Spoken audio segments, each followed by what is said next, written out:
How to make a mixtape.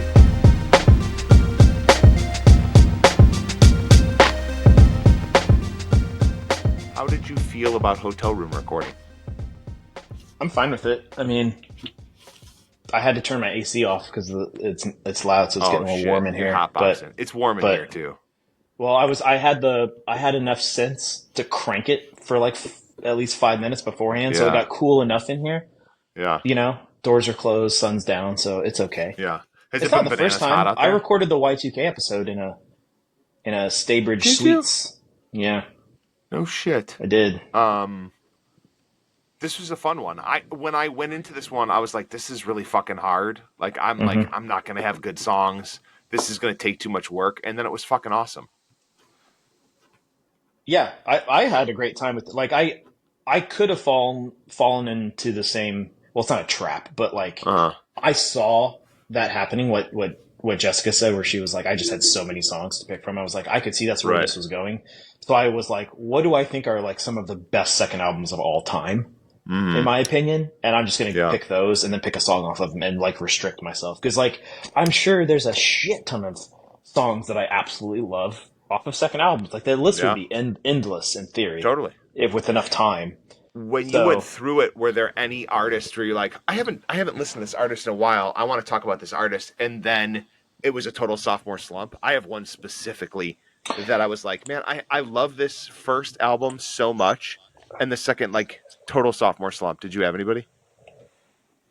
That's a really good question. I've had this research for a while because I knew we were going to do this forever, which is a scheduling thing. So to be honest, I've kind of forgotten some of my research. I would say probably, but it's not popping in my mind right away. I can tell you though, only because you made this joke for the 50th time.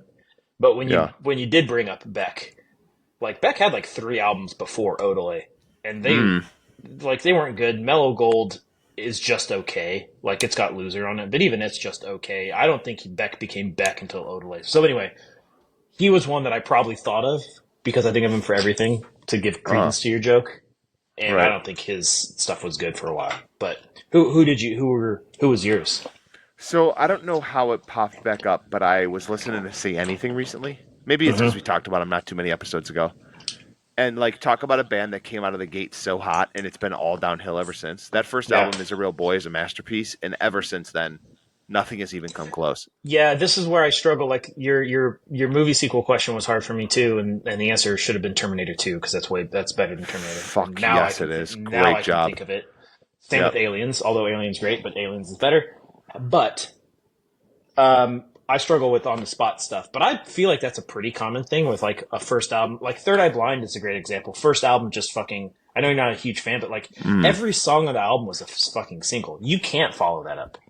Right. Like, you can't. How are you going to follow that shit up? The fucking Foo Fighters did.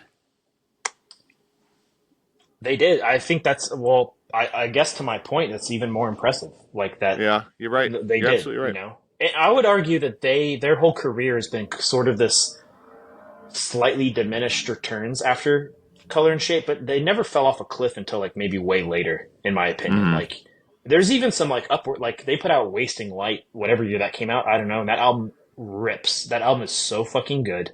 Yeah. Better than In Your Honor. Better. I don't know, but like they didn't really like fall off a cliff until they put out quite a few albums before I think they put out something that I felt was like, you know. And I know I'm a fan, but I'm not that like, great. I'm not like a fanboy necessarily. Like I'm not. Yeah, you're not a P1. You know what I'm saying? No. So. Yeah. I was going to tell this. I didn't want the episode to run too long, but I thought the story was really cool, and I also didn't want to do too much Dave Grohl talk. But there's also a pretty famous story about. Have you heard him tell a story about how he decided to do the Foo Fighters? Like that he was actually going to go for it and try to make it a thing. I know he had all the music written for the first album already done before that. So what was the story? So he was like really still struggling with Kurt's death and deciding if he even wanted to do music anymore. So he had a lot of that shit written already because he had been writing music for a long time. By the way, you and anybody watching this should go check out if you can find it. I think it's only on YouTube, but he put out a tape when he was in Nirvana. That was all him recording all the instruments, just like the self-titled Foo Fighters record under the band name Late. LATE Okay. with an exclamation point. And the cassette is called Pocket Watch. The Pocket Watch tape. Everybody should fucking listen to it because it's awesome. But I don't know why he hasn't reissued it. He should. But anyway, he would like literally like fucking went to Ireland and went and rented a cabin in the middle of nowhere in Ireland, and he was driving on like a dirt road. And it started. I think the story was that it started raining. I don't know if rain was involved, but like he couldn't explain how middle of nowhere Ireland he was, and some random kid just starts running toward the car like he was hitchhiking basically. Okay. And starts running toward the car because he saw the car and he was trying to get a ride. And the kid was wearing a Kurt Cobain t-shirt in the middle of nowhere, Ireland, in like 1994 or whatever. And Dave was like, at the moment, he freaked out. Like, he didn't pick the kid up. It just freaked him the fuck out and he kind of drove away. But it was kind of his like lightning bolt moment to be like, I'm never going to run away from this. So I should just do what makes me happy, which is making music kind of. It was like the trigger for me to be like, fuck it, I'm going to do it. But here's what's crazy is like a couple years ago. So he told that story in an interview for the first time, or maybe it was in his book. I can't remember. But that story came out like recently.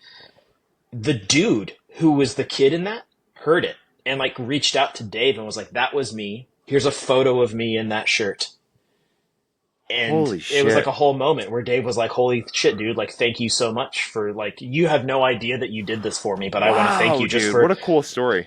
For physically being in a place that you just happen to be, you know? And the kid remembered... in the middle of nowhere. The kid remembered, like, seeing Dave Grohl in a car and just driving away and telling his friends that was fucking Dave Grohl and them not believing him, basically until that day that Dave Grohl told that story. And the dude was like, all these years later was like, I fucking told you guys that was Dave Grohl in that fucking car.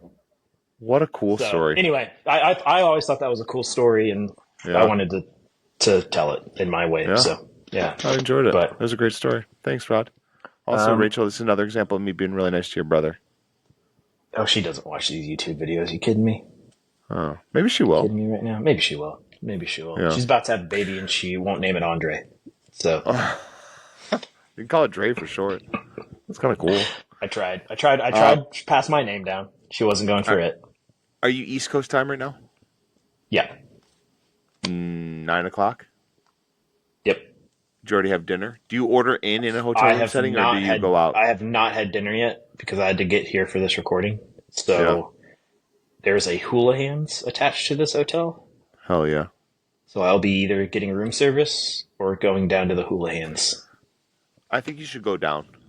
I think I probably will. Will you do me a favor? Will you go down, and then will you leave a card on the table where you eat?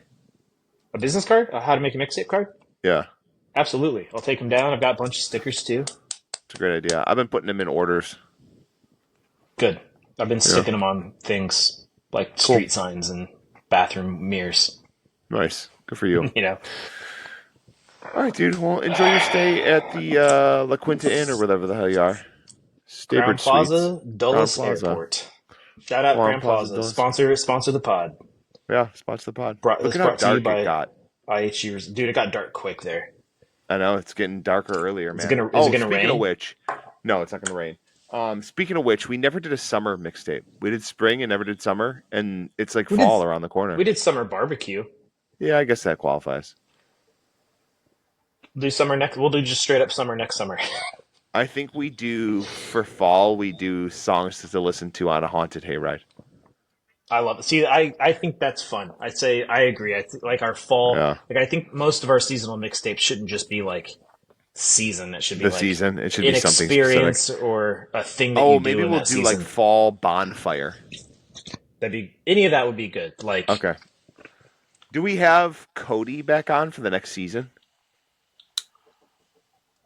I mean, I'm down too. Yeah. All right, we'll think about it. We'll see. You know what? Like, I don't want this to just become things that we want to do, but I was thinking today, I would really like to do a karaoke songs episode with someone soon. Oh, for sure. Just throw that out there. So if we have a guest, do you know anybody that that kills karaoke? I was trying to think of that. I know Nick Green wants 90s R&B classics, so we can set that one up sooner than later.